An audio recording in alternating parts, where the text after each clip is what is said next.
So don't worry, your names will not be shown in the recording. Names will be cut out, questions will be cut out.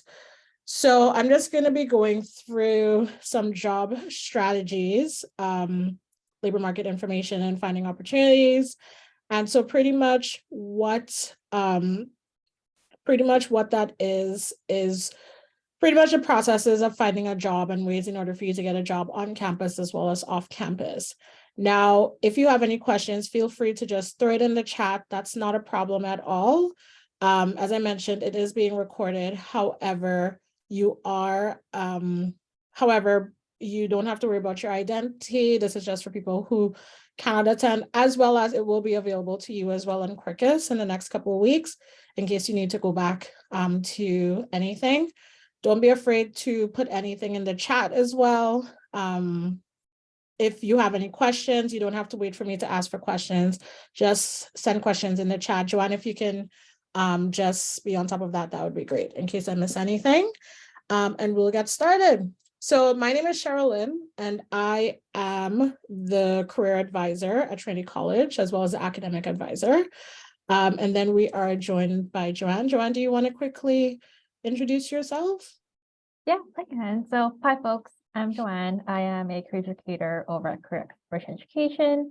I will be providing tech support today. So if you are experiencing any issues with Zoom, feel free to message me. I'm happy to sort that out with you. Thank you. Awesome. Thank you so much. So we are just going to jump in there. If it is that you do have any questions, my email is here. So, and you can also email me directly if you have any career questions, as well as if you would like to book any one-on-one sessions, not just about job searching, but about resumes, cover letters, grad school applications, anything, interviews, anything having to do with finding a job, that's totally fine. Otherwise, you can go through the registrar's office at Trinity College. Okay, so we'll get started. If anyone does need my email after, just put it in the chat. I can send it to you in there. All right, so we are going to be talking about 5 different types of jobs today and ways in which you can find those positions. So we're not only going to talk about on-campus positions, but we're also going to talk about how to find things that are off-campus.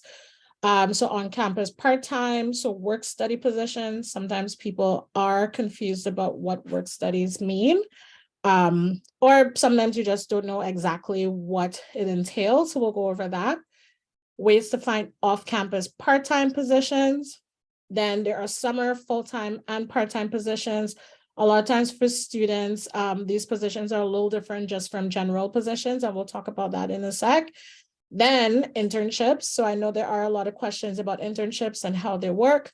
And then we also would cover co-ops as well, because I know people do ask about co-ops, not knowing exactly what it entails, do they need it, and so forth.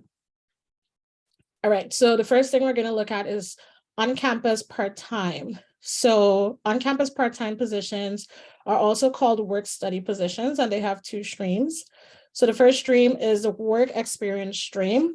And pretty much all that means is a job on campus where you are getting work experience. So many times they are supervised, not many times, they are supervised by staff, faculty, or librarians. So for example, if you have a really good relationship with a professor and you would like to work for him, even if you see that they have not put anything on CLNX about work study positions, it's okay to go to your professor and ask them if they have any work study positions coming up. I have heard of students even assisting professors with inventing a work study position. This is not necessarily research positions, but it could be admin, it could be anything having to do with assistance behind the scenes. Sometimes everyone is different. And then you have the ones that are supervised by librarians. So like you could be like an assistant librarian or any sort of position in the library, as well as supervised by staff. So for example, I have work study students that work under me. The registrar's office does, the dean's office does, and other parts of Trinity College. We do hire students to work for us, whether it be in the summer, fall, or winter time. Every semester we do have different ones that come up. And then you have the research experience stream. So the research experience is a little bit different because it is tailored specifically for research. So research experience stream is not like having a position as a work study student at Trinity, for example, but it's more with faculty. So it provides students with the opportunity to undertake or support a research project under direction of a faculty member, AKA professor or a TA. So a lot of times with the research stream, usually, if not all the time, it is run by professors and it does involve research. And also you can be paid for it. So it also includes the opportunities to explore and reflect on how the work study experience translates to career possibilities. So what those fancy words are saying is when you do a research study stream work study, the experience that you get can go on your resume or does go on your resume because essentially it is a job. Even though it is research, it's still a job. You still would probably have to show up places. You probably would have deadlines just like a job, and you do get paid just like a job. So it is a job. The only difference is it's research more than actual work. Well, it is actual work, but it's more research based. So in order to work on campus, under the work study, as a work study student, your eligibility is you have to be a University of Toronto student. So students from other schools cannot come to University of Toronto to work as a work study student. You have to be enrolled in 2 full course equivalents in fall or winter semesters. In the summertime, it is a little more lenient, as in you only have to do 0.5 full course equivalents. And the work that you would be doing can be anywhere from 10 to 15 hours a week. Now, sometimes the question I get from students are, if I want to do a work study position, and I want to take time off in the summer, can I still do the work study position because I would have more time to work? And the answer to that is no. In order to be eligible for any sort of work study position on campus, then you have to be in some sort of course up to 0.5 full course equivalents. So that's usually the equivalent of, I believe, a course in order to get a full position as a work study student in the summertime. So the summer period in order for us to hire for work studies is from May to the end of August, I believe. That's the time frame.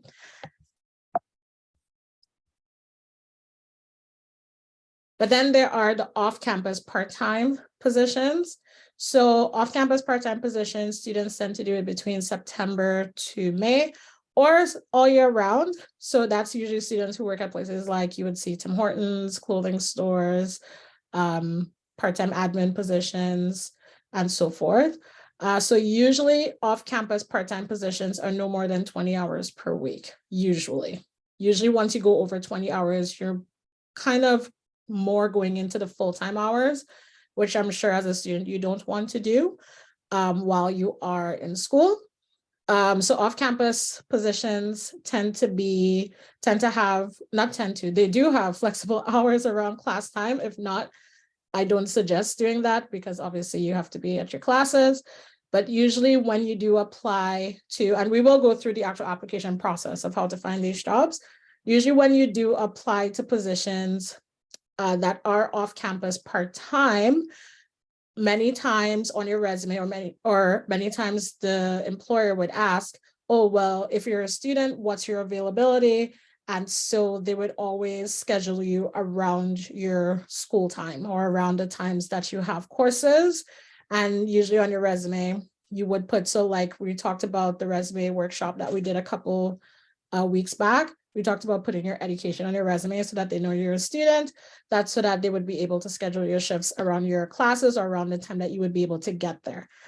There are some students who are happy to do on the same day as classes. There are students who only do weekends. That's between you and your employer, but I have heard both. Part-time off-campus positions tend to be minimum wage. Some are higher, but usually students work for minimum wage usually off-campus part-time positions tend to be minimum wage. The exception to that is many positions that are in the food services tend to be lower than that, because many of food services positions do have their staff rely on tips. That's a conversation for another time. But besides that, usually it is minimum wage, which I believe right now is around the $15 amount, $15 amount. I don't remember exactly how much it is. But if you're lucky, you would be able to get something that pays a little bit more. I have heard of students getting positions that pay in the $20 range off campus. So if you're one of those people, you would be very lucky to get that, but usually it's around minimum wage. And then positions off campus are usually not affiliated with U of T. So when you are applying to a position off campus, especially when you're applying to a position that is that is like at Tim Hortons or McDonald's or a clothing store or a spa, their admin desk or anything like that, it is your responsibility to let them know what your schedule is like. And it is your responsibility to ensure that it's enough time for you to get to class, as well as to get there after class. So it should not be cutting into your class time. You cannot use your job really as an excuse to miss classes, but that is your responsibility to do, not your employer's. If there is an employer who is not complying with the time that you need to be at class, then I suggest getting another job for obvious reasons. Now, another point with that is a lot of times you would find that U of T, we do job fairs, and that's something we will talk about later, with employers who are off campus. Even though we do have people who are off campus or employers who are off campus, they still aren't technically affiliated with the university, even though they may come on site to recruit for students. That does happen sometimes, but it is still your responsibility to make sure that they know when your class times are. That's not something we do for you. All right, and then you have the summer full-time / part-time positions. So this could be in the summertime. So when we say summer, it's May to August. So the U of T summer or the school summer, or the tertiary education summer, as opposed to high school summer, that's just July, August. So positions in the summer, full-time or part-time, can be either on campus work study, even though most work studies are part-time, or off campus can be full-time or part-time. Off campus can be full-time hours if you are not attending classes. So there are many students who decide that they want to attend classes, want to not attend classes in the summertime so that they can work full-time. That's totally fine. That's actually something I used to do back when I was in school. I was able to figure out my courses during September and March or April. And then in the summer, I would just work full time so I can pay my tuition. So that's something a lot of students have decided to do. Also a really good idea because it also gives quite a bit of experience to put on your resume when you do it like that. Part-time if attending summer courses, as I mentioned before. So usually when you work in the summertime, usually it's 20 to 40 hours per week off campus. I should have put that there. On campus, it's a little bit different when it's through work studies. So 20 to 40, so 35 to 40 is usually full-time, 20 is usually part-time, depending on where you work. And then full-time summer jobs, part-time summer jobs, full-time and part-time summer jobs, usually start at the end of classes, which is usually April, and then ends before the start of the fall. So that's the summer period that I talked about.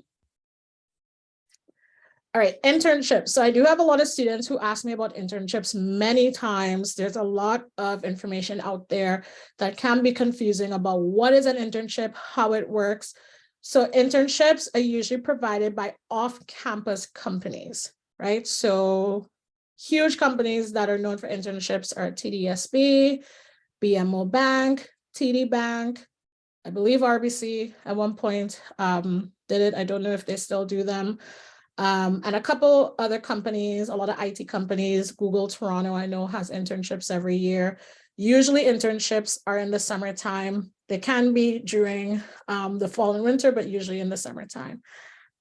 So the definition of internships is usually term positions that are available at companies outside of U of T that hire students a lot of times in the summer, but sometimes there are internships that are available after class or around your schedule in the fall as well as winter months. And then they are not usually directly affiliated with U of T. So that's a misconception I hear a lot, where people think that internships are connected with the school. No, they're not. But a lot of companies, what they do is they provide internships to students as a way for them to be able to get prior experience before they get into their careers when they graduate. And internships are an excellent way to actually get a full-time job with that company after you graduate. So that's usually what internships are for. However, companies determine their internships, not U of T. Every once in a while, U of T may have departments that probably may have partnerships. That doesn't exist a lot, but they could, or they probably do in very small cases. But many times when you hear about internships, it is the company that has developed these internships and looking for tertiary education students. Sometimes they have a preference with U of T students. I have seen a couple postings about that. But usually internships are not U of T affiliated, usually. And if anyone has questions about that, by all means, put it in the chat. And then there are co-ops. So co-ops are actually affiliations of universities. Co-ops tend to be connected to a specific department. So at U of T, I believe there are co-ops at, who is it? Rotman, I believe, does co-ops. I believe engineering does co-ops. I could be wrong. Two departments I don't really work with, but I believe I have seen that they do co-ops. So the way how, I think I saw a raised hand. You can go ahead and unmute yourself. Hello. I was actually curious about the Arts and Science internship program. The Rotman internship program? Oh no, the Arts and Science internship program. I think it's called ASIP. So that's something I can look into for you. I don't have anything about that right here, right now, but just wait till the end. Joanne, can you, the way how mine is, it's not telling me who this is because I did turn that off. So it No wouldn't problem. be recorded. Can you send Joanne your email address? And then I will email you directly as soon as we're done. Yeah, I can do that. Awesome. Thank you. Yeah. And then Joanne, just send that to me, just for privacy reasons. I wouldn't put that on here. Awesome. But yes, that's something I can look into for you. However, so as I was saying, co-ops are usually specific to the university. They're usually not paid. And the reason for that is because you're kind of paid in hours and performance. So for example, back when I was in school, I did not go to U of T, but back when I was in school, the Department of Social Work, you had to do something like 85 hours of co-op hours in order to graduate. So if you did not complete successfully those co-op hours as well as do well, then you would not be graduating. And as well, you do not get paid for that. So again, it depends on the department when it comes to co-ops as well. All right, so online job search options. So you have two options. On campus, you have CLNX. Off campus, you have job search websites, and we'll go through each of those. Thanks, Joanne, for sending that out. All right.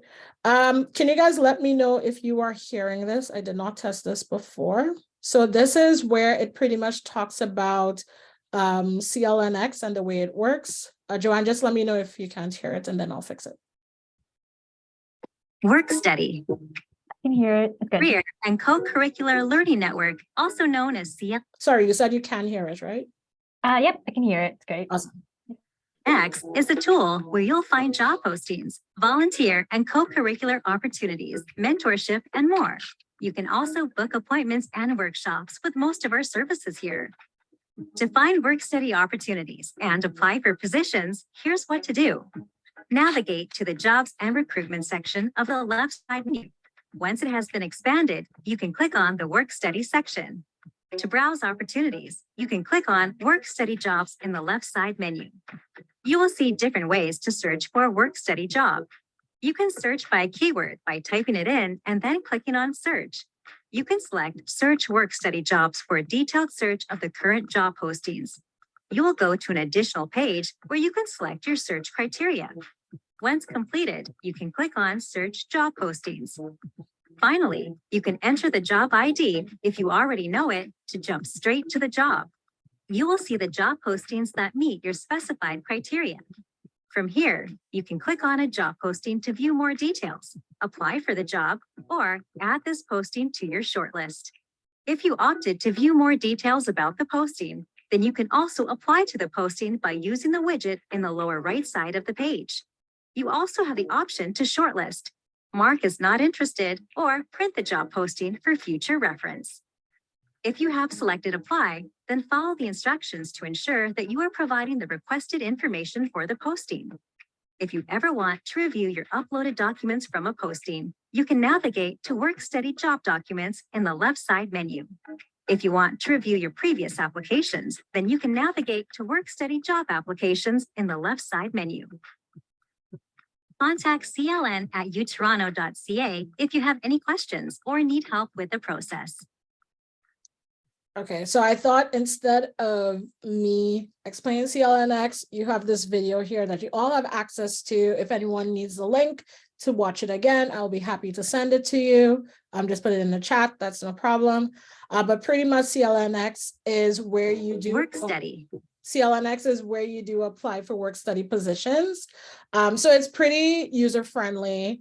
It's one of those websites where you are able to see all of the work study positions that are available at U of T.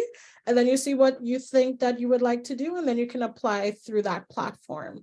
Applying for work studies outside of that platform is something that's not really possible. So for example, if a student were to connect with me and say, hey, I'm interested in being one of your work studies, I would actually send them there to apply first, even if it's someone that I am interested in as well. So there's that. So for off-campus positions specifically, you have job search websites.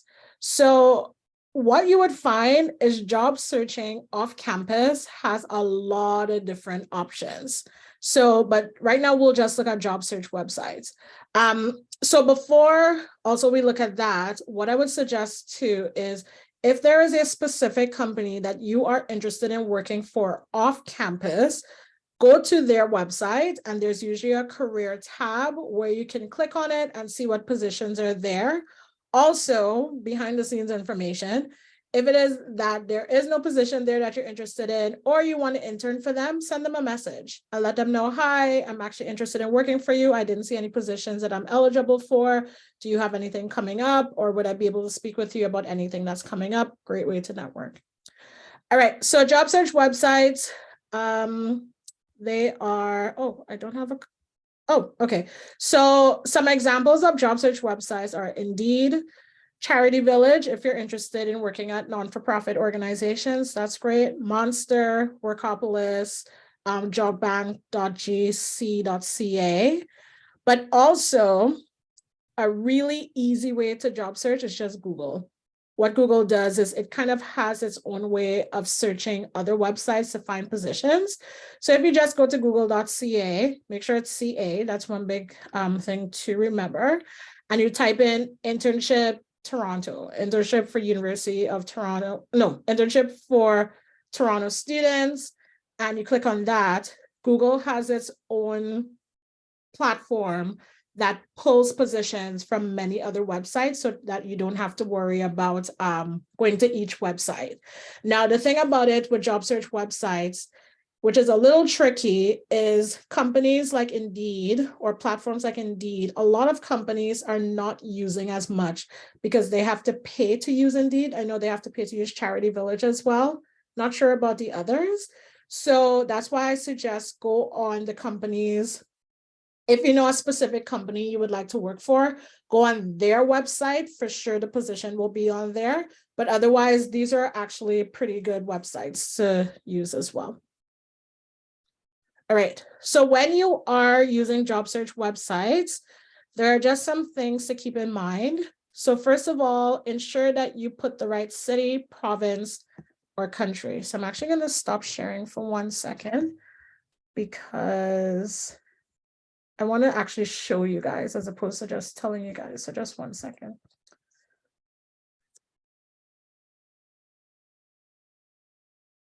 All right, so.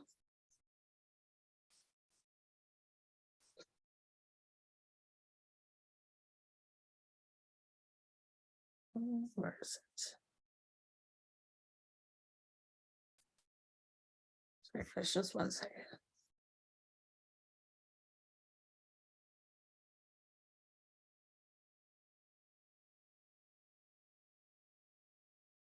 Here we go. All right, so now we are on Indeed.com. So let's go on Google first to see so that you can actually see what I was talking about. So I always make sure it says google.ca just because sometimes when it's .com, it shows me US companies, which I don't want. So if I just put in internships, Toronto. So see how Google has jobs here. So it pulls up a whole bunch of different internships here, right? So that's actually an easy way to be able to use Google to pull from different places. So here it pulled from LinkedIn. This one pulled from the actual BMO website. This one pulled from the actual RBC website. Click on 100 more, right? And so realize I put Toronto on purpose because if you just put internships as possible, it will give you internships all over the world, which I'm sure you don't want unless there's a specific place. So these are all internships that companies have. But then when you go to Indeed, so realize it says ca.indeed.com because Indeed.com alone is for the US. So say if it is that I'm looking specifically for Toronto, because I want to, I don't know, find a job downtown Toronto. So there are a couple options you have. Now, when you are in your career and you're at a point where you're like, you know what, I just want to know what's out there, or even when you are just wanting to be interested in what is available, you can leave here blank, put in Toronto, Ontario, and then just hit find jobs. And then you can look and see what positions are available. Now, another thing that I always suggest, click on date, because when you click on date, you see the most recent. It's the worst thing when it's on relevance and then there's like stuff from 30 plus days ago that probably they're not looking for people anymore. So time saver, click on date. In this case, if I put, let's put internship, right? So these are places that are looking for specific student positions, right? Another thing I could do is, what if I work in computer science? I could just put computer science, Toronto, Ontario, find jobs. And then these are positions all here, right? The good thing is now a lot of people are putting what they will be paying, which is really good. But again, make sure you have Toronto, Ontario, really important. And again, click on date because you want to see the most recent to the least recent one, okay? If anyone has any questions, then definitely just raise your hand or put the question in the chat. All right, so job search website. So ensure you're putting the city, province, or country. Use different terms when finding jobs, right? So for example, if you are looking for an admin assistant position or you're looking for a receptionist position, use many different titles. Don't just go by one because different jobs sometimes call things different things. So for example, at U of T, my position is academic advisor, career advising, career exploration and education. But when I've worked at other places, I've been a career coach, I've been an employment counselor, I've been a career counselor, I've been a job coach. I've been a job developer, and they're all the exact same job. It's just different companies call them by different names. So what you want to make sure is that you're really thinking of different words that you can use in order to be able to see as many positions as possible. Again, like I just mentioned, the Canadian version, so .ca, right? So Indeed has .ca as well as .com. If you go on Indeed.com, it most likely will show you postings in the US, which if that's your thing, by all means, but you always want to try and find the Canadian version in order to not waste your time, right? Check websites every day if possible. Honestly, some jobs are taken down in a matter of hours. So for example, back when I used to recruit, I would put up a position at 9 a.m. and I would get something like 500 applications, and then I would turn it off by 1 p.m. And the reason for that is because I've already gotten so many applications that I'm just turning it off, because what's the point of getting any more applications that I have to go through? So if you see a position today, it's very possible you may come back tomorrow and not see it. And that's especially for things like internships or competitive positions. So if you're up against students from all over Ontario, it's very possible that they will turn off the position very quickly unless they have the capacity to be able to go through thousands of applications. So every day, if possible, apply every day if possible, before the jobs are taken down, because that does happen a lot. All right.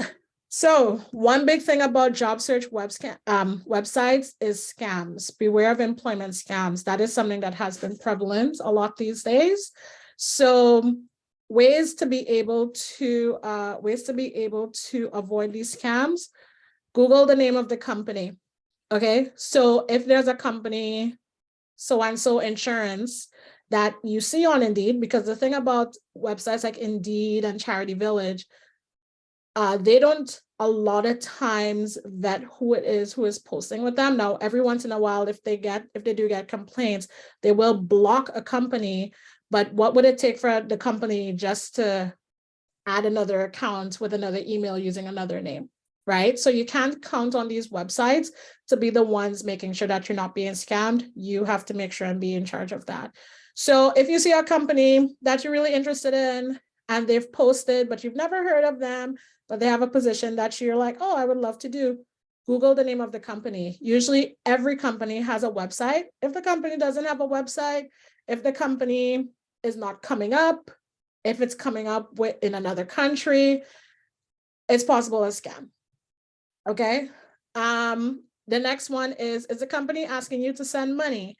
So there have been many times that I've heard of scams where people have applied for positions, and in applying for the positions, what ends up happening is the person will say, oh, I think you'd be great.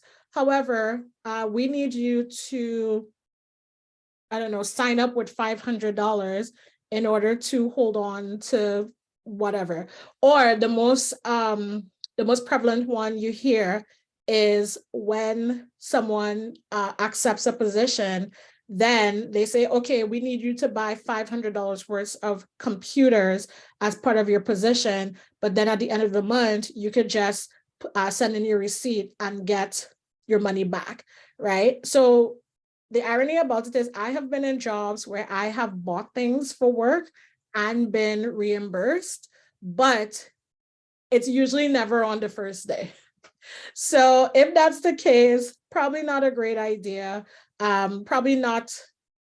Go with your gut. If you're feeling like, oh, why are they asking me for such big things? And then usually when it comes to even using your own money for things, usually that's more managerial positions that we do things like that. So like for me, I needed a laptop for work. My employer, my boss told me, you know what, go ahead and buy one. I'll reimburse you. Well, I've worked for this company for a year. I'm here. I know my boss. I trust that. But if it's a brand new company where on the first day, they're saying, buy a couple laptops and send it to us and we'll reimburse you, kind of thing, this doesn't sound right. And if that's the case, then it's probably a scam. Another situation with money is you hear about the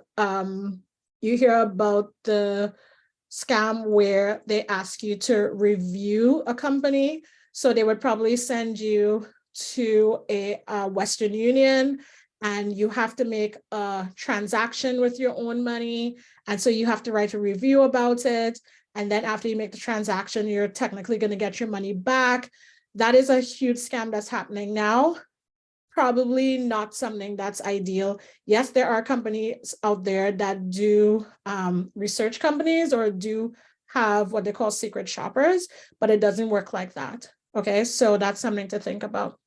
Another thing is, did they hire you without an interview or meeting? So if it is you applied for a job and the person emails you back right away saying, oh, you sound like you're a respectable person. Yes, I will hire you. You will start tomorrow. No interview, no meeting, nothing, then that's a little weird, right? Unless it's a situation where it was a networking, and still that's a little too good to be true, possibly a scam.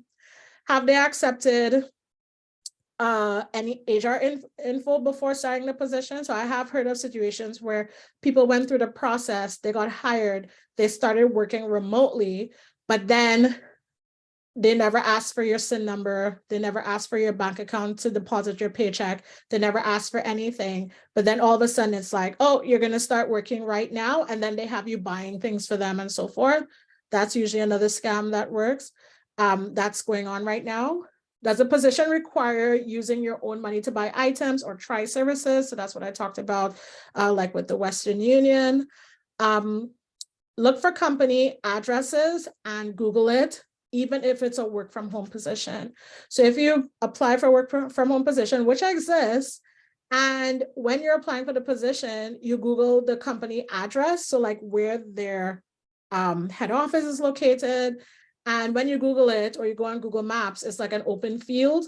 Definitely something something that's weird. I have had situations where I've worked with students where they would look up the company address or even look up the number that someone called from, and then they would call back that number, or they would look up, when they look it up, they see that it's a building that has no trace of this company, or when they call the number, it belongs to another random person who they're like, I have no idea what you're talking about. Definitely a scam. One big thing, do not accept under the table or cash jobs only, unless it's babysitting. That's another story. But if it's a position where, even if it is that it is a company that is known, so like if it's a Popeyes or a Tim Hortons and the owner is like, you know what, can I just pay you cash? The reason that that is a scam is because that company is probably not listing you as one of their hires. So what's happening is, if you get hurt at work, they can, if you get hurt at work, they're not liable for you. They can fire you illegally because there's no trace of you working there, paperwork wise, as well as there are other reasons. They're probably not paying their taxes. So they're not going to be paying taxes out of your paycheck, right? So under the table work sounds enticing, but not a great idea at all. All right, social media. So you can actually use employment platforms, social media platforms in order to find employment, and not just LinkedIn. So you can use Facebook, Instagram, TikTok, Twitter. A lot of these places, they actually do advertise, and I will explain how in a minute. All right, so LinkedIn is the obvious one, right? So LinkedIn, LinkedIn is a platform that is known for networking, for jobs and employment. Like, it's something that they are known for. That's what it's there for, right? So first suggestion would be, ensure your profile is fully completed to become more marketable to recruiters. So if it is that you have a LinkedIn profile and all that's on there is your name and the fact that you're a U of T student, don't expect for anyone to be hitting you up about jobs that are available, right? So companies actually have what are called recruiters who actually do look at people's LinkedIn profiles to reach out to see if they are looking for jobs. It is something that does exist. So ensure your profile is fully completed. Even if you have no paid work experience, do you have volunteer experience? Are you part of any clubs at school? Are you part of any activities at school? Put all of that into your LinkedIn. Write as much as you can. And I'll actually show you guys my LinkedIn as an example. So in your LinkedIn, use the job section to search for jobs. I will show you how to do that as well in a second. The more you search for jobs, the more your recommended jobs will be up to date. I will show you that as well. Follow companies' pages that you would be interested in working for. We'll show you that as well. And then connect with people who work for companies that you want to work for. So I'm gonna pull up my LinkedIn page really quickly.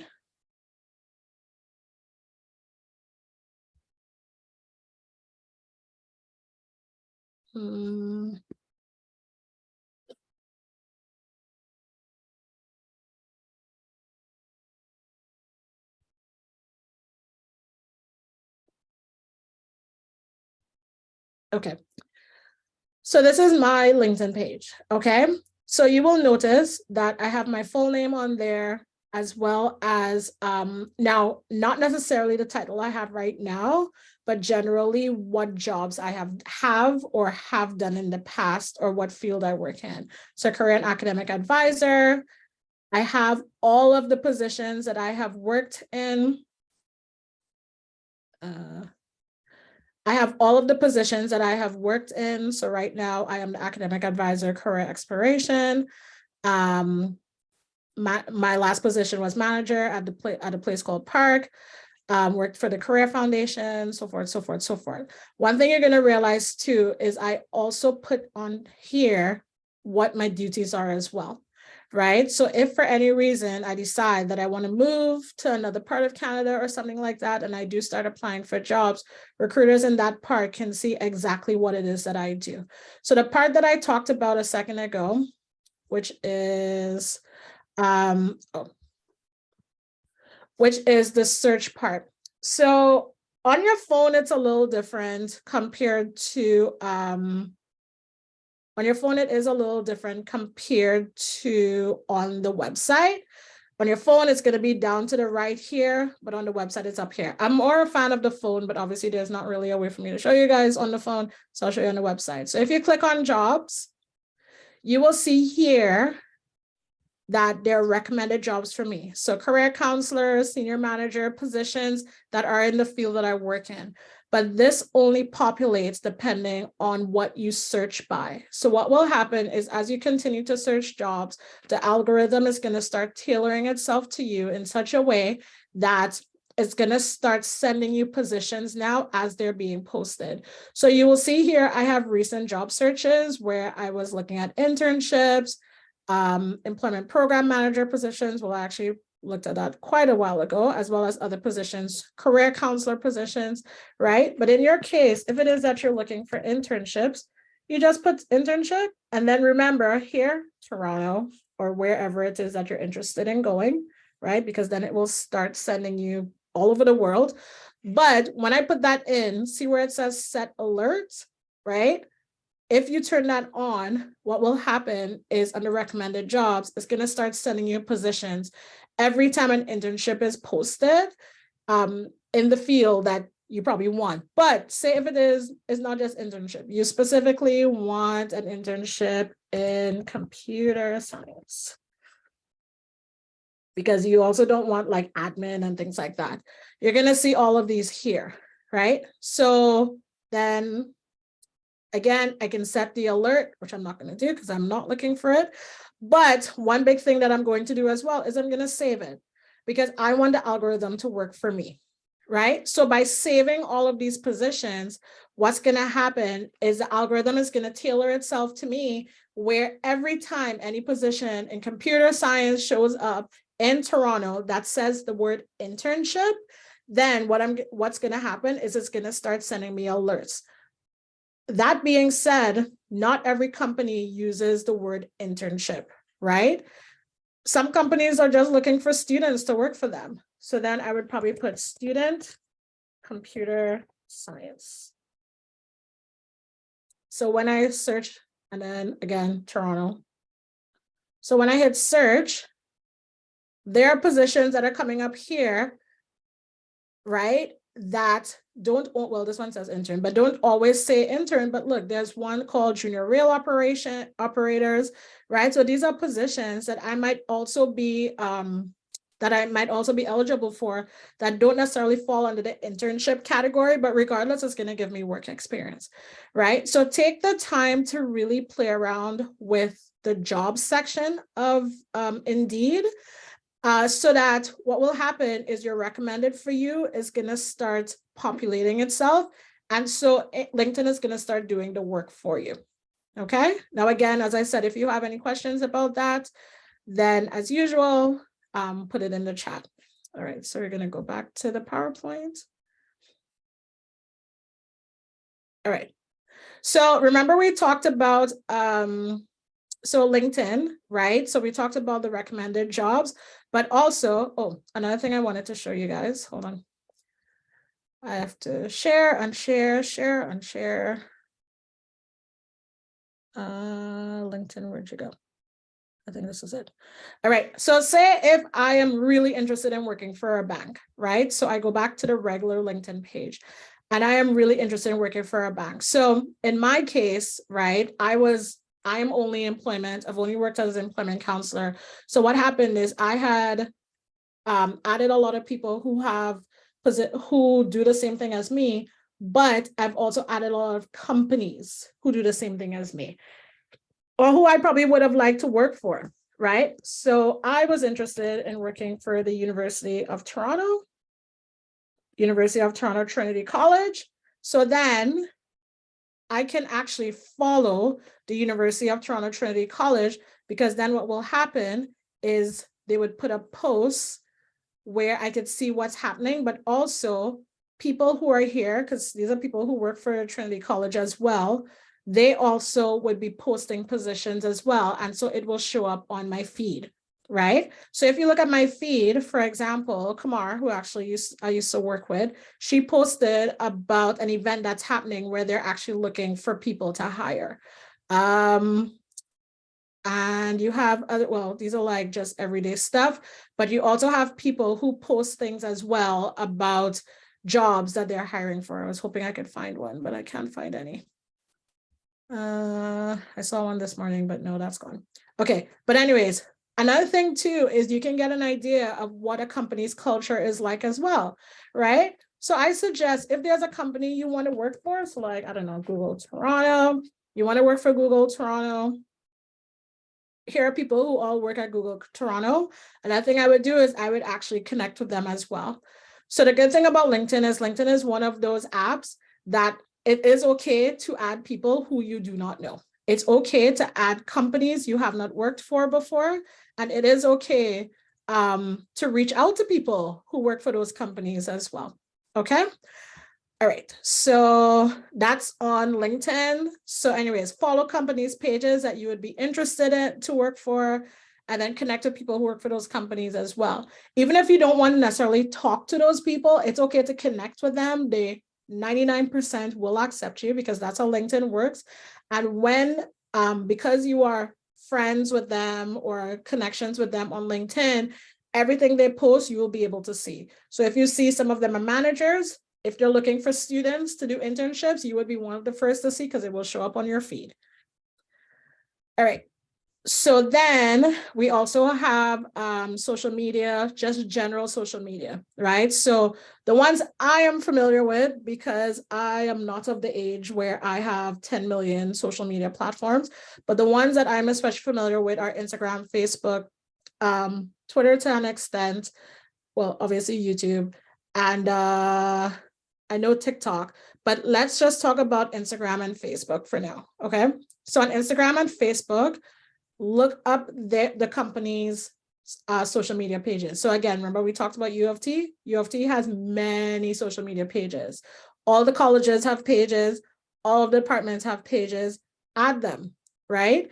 If it is that you are interested in working for Bank of Montreal has an Instagram page, add them, right? The reason is because many companies post positions on social media before they go to Indeed. The reason is because it's free. So many times when a company is looking for internships for students, or looking for staff or anything like that, they most likely are going to post on these platforms. One, because there's a certain demographic who's usually on these platforms, because a lot of times they are looking for younger people, students who they would like to work for them. And also because they don't have to pay anything in order to put something up on their news feed. So go and look up all the companies that you think you're interested in. If you don't know about any companies, Google IT companies if you're into IT, computer science companies if you're into computer science. If you plan to be a doctor one day, look up all the hospitals, add them all to your social media, because then you would be able to see if they have any volunteer experiences, any sort of internships going on, anything like that. So yeah, many companies post positions on their social media page. Another thing you can do too for networking's sake, if you've ever volunteered at any charity event that any of them hosted or even attended, make a post and tag them in it. So one thing I used to do back in the day is I used to run the Scotiabank half marathon, did it twice right behind me. So say if it is, I decided I wanted to work for Scotiabank. Well, this isn't a charity event, but it's an event. Say if it is one day I want to work for Scotiabank, what I could do is I could post pictures of me at the Scotiabank half marathon, which I do have, and I could actually post Scotiabank in those and say something like, really enjoyed being able to run a Scotiabank half marathon. Hopefully one day I'll be able to work for them or something like that. Trust me, somebody will see it, right? And then I talked about searching jobs on their search bar. So in Instagram, Facebook, even TikTok search bar, just type in jobs at BMO. I know I'm using BMO a lot because I can't really think of any others. Jobs at BMO, BMO jobs, internships, and you will actually see places where you would actually see come up companies who have actually posted positions on there looking for people. It will come up on your social media feed. Now, that being said, make sure your social media is appropriate enough that when you reach out to them, or if you reach out to ask questions, right, that you're going to have content on your social media that you're going to be okay with them seeing. Okay, so that's one big thing. I had a student once who they did this, and their profile picture was a bikini photo, and she was highly embarrassed, not because of the bikini photo, but because that's the first thing the employer saw when he got back to her. So just be careful with things like that. All right, and then finally, job fairs. So I don't know how many people are familiar with job fairs and the way they work, but they are something that is quite prevalent, and it works really well to be able to get a guaranteed interview with a place. I do know U of T has had job fairs. Joanne can correct me if I'm wrong, but I feel like you guys have had job fairs. But job fairs are pretty much where organizations come together, or it's a way for organizations to be able to, it's a way for, yes, you do. I'm pretty sure I've seen you guys have posted about it. So it's a way for organizations to come together to meet people right away. Also, if one company needs many employees, they would probably throw a job fair in order to get them quickly. So for example, the most popular one is when restaurants are looking for people. Many times, instead of just posting the position on Indeed, they would post, we are having a job fair on site on this day. Please come with your resume, and then everyone shows up. And a lot of times people are hired on the spot, many, many times. Okay, so as mentioned, a job fair is an event where you can meet more than one employer in a span of a couple hours. So usually the job fairs that I'm talking about are the ones where it's one event, but many employers, even though there are ones where it's one employer for many people as well. So if you see the picture there, that's an actual example of a job fair that was hosted by U of T a while ago. Usually hosted where employers need several employees at one time. They're advertised a lot of times on social media, most times if not on social media, but then also on job search. Job search websites, some of them allow you to post job fairs, some don't. So Indeed does not allow you to post job fairs, even though I know sometimes people break the rules and then they get blocked and it's a whole thing. But usually it's social media or email chains. So you know how like if you sign up to subscribe to a company, many times if they're having a job fair, they will send it to you if you're part of their email list. It can span from one employer to even over 50 employers or even more. So usually how it is it's set up where one table per person interviewing, and then you could just choose any table to go up to and speak to the person. Then usually what happens is employers hold mini interviews and accept resumes. So usually it is very, it's a little more casual than a formal interview. So usually you can go up to them and just talk to them really quickly, and they could get a good first impression of you. There have been times that that's enough, that that's all they want to hire you. Other times, they do offer second interviews on the spot. That happens a lot, as well as many times, as I mentioned before, positions are offered on the spot as well. So if it is that you are going to a job fair, which look out, because U of T does them many times, dress ready to be interviewed. So semi-formal attire, not too casual, but not too dressed up either. I've seen some people go overboard with it. Bring copies of your resume.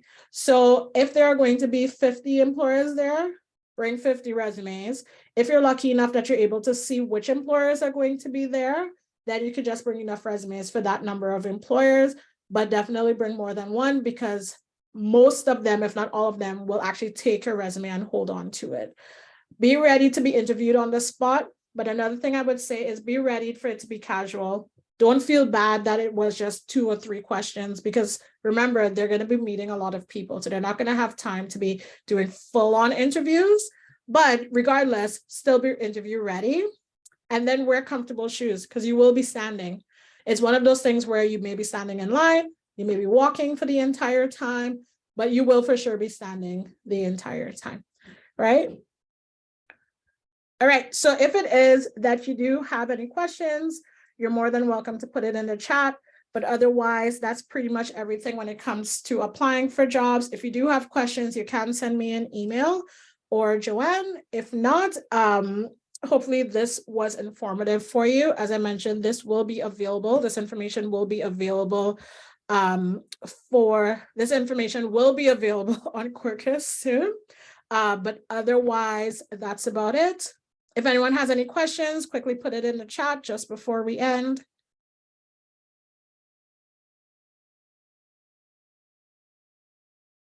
All right, awesome. You're welcome. Thank you, everyone. All right, so everyone take care. Good luck with everything, and good luck with your job searching as well.